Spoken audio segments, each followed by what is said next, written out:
सर्वांना विनंती आहे, ही निवडणूक माझी बबनदादा शिंदे साहेबांविरुद्ध नाही, ते आदरणीय आहेत, त्यांच्यावर एक शब्द बोलत नाही, बोलणार नाही. माझी निवडणूक ही समाधान काळे साहेबांच्या विरोधात नाही, माझी निवडणूक गणेशदादा पाटील साहेबांच्या विरोधात नाही, माझी निवडणूक रणजित सिंह शिंदेच्या विरोधात आहे. माझी विनंती आहे आमच्या मित्रांना, आमचे मित्र ज्या पद्धतीनं या भागात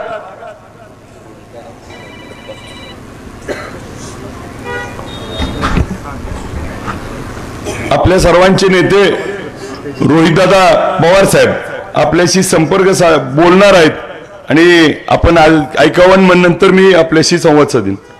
दादा नमस्कार, बोला. नमस्कार. नमस्कार, मी रोहित पवार बोलतोय. तर तुमच्यापाशी मला पोहोचायचं होतं, पण आज 5-6 ठिकाणी सभा होत्या आणि त्या सभेमध्ये जाता जाता थोडा उशीर झाला, पण तरी सुद्धा मी महाड येतोय.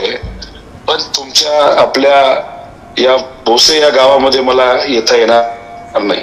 खरं तर हे गाव आदरणीय पवार साहेबांसाठी आणि आमच्या कुटुंबासाठी अतिशय महत्वाचं गाव आहे. त्याचं मुख्य कारण असं की या भागाचे भाग्यविधाते आदरणीय कैलासवासी यशवंत भाऊ पाटील हे आदरणीय पवार साहेबांच्या फार जवळ होते. म्हणजे साहेबांवर त्यांचं इतकं प्रेम होतं आणि साहेबांचं त्यांचं इतकं प्रेम होतं की साहेब कधी कधी माड्याबद्दल जेव्हा बोलतात, त्या भागाबद्दल जेव्हा बोलतात, तेव्हा भाऊंचा उल्लेख केल्याशिवाय पवार साहेब कधीही बोलत नाहीत. एवढं प्रेम आणि विश्वास आदरणीय पवार साहेबांचा त्यांच्यावर होता. आणि भाऊंनी सुद्धा शेवटच्या श्वासापर्यंत पवार साहेबांची साथ ही सोडली नाही.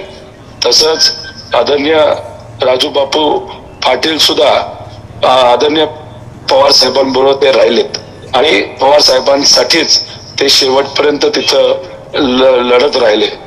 दुर्दैवाने करोनाच्या काळामध्ये आपल्या बापू आपल्याला सोडून गेले. पण महत्वाची गोष्ट काय, या परिवारामध्ये निष्ठेला फार महत्व आहे. म्हणजे याच्यामध्ये भाऊही असतील, बापूही असतील, यांनी निष्ठेला महत्व दिलं, पवार साहेबांना महत्व दिलं. पवार साहेब त्यांच्यावर विश्वास ठेवून असायचे. पण मला खरं तर आश्चर्य वाटलं, आता तुम्ही आमच्या पिढीच्या बाबतीत जर विचारलं तर मी सुद्धा तशा 3ऱ्या पिढीतला येतो. मी फक्त सत्ता, पैसा आणि एखादं पद याचा विचार केला असता तर मी सुद्धा पवार साहेबांना सोडलं असतं आणि या सत्तेत जाऊन मंत्री झालो असतो. पण शेवटी मराठी माणसं निष्ठ देतात. आपण सर्वजण स्वाभिमानी माणसं आहोत.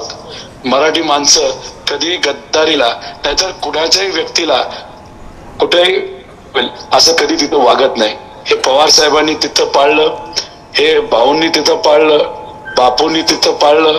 आणि बापूंवर तुमची आस्था, पवार साहेबांवर आस्था, गाव म्हणून तुम्ही विचाराबरोबर राहिलात, बापू आणि भाऊंबरोबर तुम्ही विचारासाठी राहिलात आणि ते तसे एकनिष्ठ होते. आणि एकनिष्ठता ही आपल्या सर्वांना भावते आणि आवडते. मी सुद्धा विचाराला पक्का होतो. आमिषाला आहारी न जाता मी विचाराची साथ नाही सोडली, माझ्या आजोबाची साथ नाही सोडली, माझ्या नेत्याची साथ नाही सोडली, शिवशाहू फुले आंबेडकरांच्या विचाराची साथ नाही सोडली. माझ्या मतदारसंघातल्या लोकांनी मला पवार साहेबांकडे बघून निवडून दिलं, मग मी माझ्या लोकांची, मतदारसंघाच्या लोकांची साथ नाही सोडली. खरं तर माझी अपेक्षा होती की पाटील कुटुंबातली जी पुढची पिढी आहे ते सुद्धा कुठेतरी निष्ठेला पक्के राहतील, आदरणीय पवार साहेबांबरोबर राहतील, विचाराबरोबर राहतील. थोडस वाईट वाटतंय, खरंच हृदयाला वेदना होत आहेत. पवार साहेबांना ही गोष्ट जर कळाली त्यांना सुद्धा खरं तर विश्वास बसणार नाही.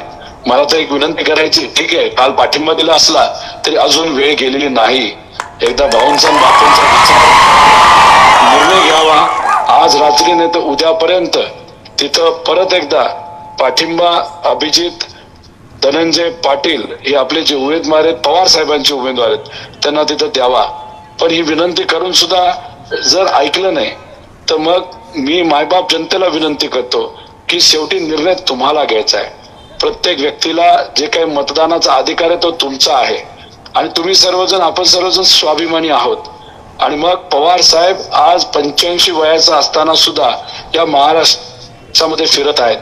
त्यांच्या पिढीतला एकुलता एक नेता म्हणून या महाराष्ट्र धर्म वाचवण्यासाठी, शिवशाहू फुले आंबेडकरांचा विचार वाचवण्यासाठी गुजराती नेत्यांच्या विरोधात, गुजरात शाहीच्या विरोधात आपला एक वस्ताद तिथे एकटा लढत आहे. आणि तो का लढतोय? कारण तुम्ही त्यांच्या बरोबर आहात. महाविकास आघाडी सरकार 100% या महाराष्ट्रामध्ये येणार म्हणजे येणार. हे काळ्या दगडावरची पांढरी रेष मी आपल्या सर्वांना तिथे सांगतो. पण असं होत असताना प्रत्येक उमेदवार, आमदार आपल्यासाठी महत्वाचा आहे.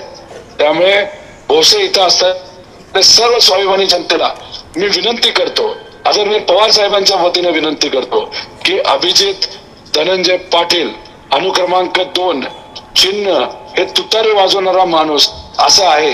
त्यांच्या पाठीमागे आपण सर्वजण भक्कमपणे उभा राहाल. जिल्हा परिषदचं इलेक्शन नाही, पंचायत समितीचं इलेक्शन नाही, हे ग्रामपंचायतचं इलेक्शन नाही. ते जेव्हा इलेक्शन होतील तुम्ही त्याबद्दलचा निर्णय तुमच्या लेवलला घ्या. पण हे महाराष्ट्राचं इलेक्शन आहे आणि याच्यामध्ये उमेदवार हा पवार साहेबांनी दिलेला आहे.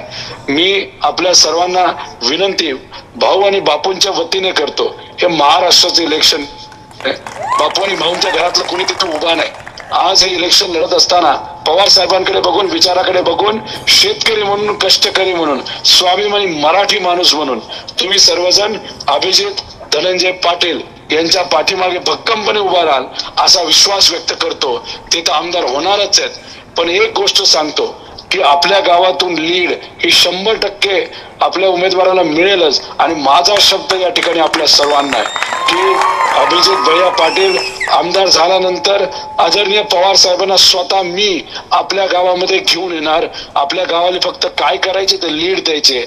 तिथे आल्यानंतर तुमचे जे कुठले विषय असतील, भाऊंच्या बापूंच्या आठवणी असतील, त्या तुम्ही, मी, आपले आमदार अभिजित पाटील खासदार आणि तुम्ही, आपण सर्वजण मिळून या बाबतीतली चर्चा करू. एवढंच या ठिकाणी आपल्या सर्वांना शब्द देतो. विकास कामं ह्या सगळ्या गोष्टी आहेतच. भाजप सरकार शेतकऱ्यांना कसं हिनवतंय हे तुम्हा सर्वांना तिथं माहिती आहे. मराठा समाज, ओबीसी समाज, आदिवासी समाज, धनगर समाज यांना फक्त खेळवत ठेवलंय हेही तुम्हाला तिथं माहिती आहे.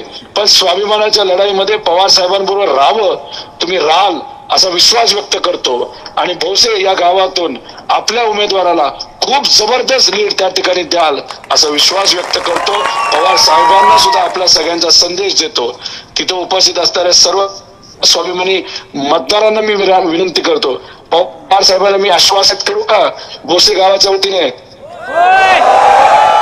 100% करू का?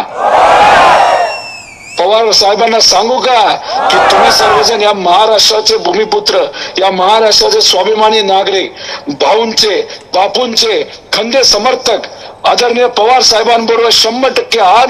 आणि भोसे या गावातून 100% लीड पवार साहेबांच्या पक्षाला तुम्ही द्याल हे शब्द तुमच्या सर्वांच्या वतीने आदरणीय पवार साहेबांना मी देतो. असं शब्द इथं देऊन मी थांबतो. जय हिंद, जय महाराष्ट्र, रामकृष्ण हरी.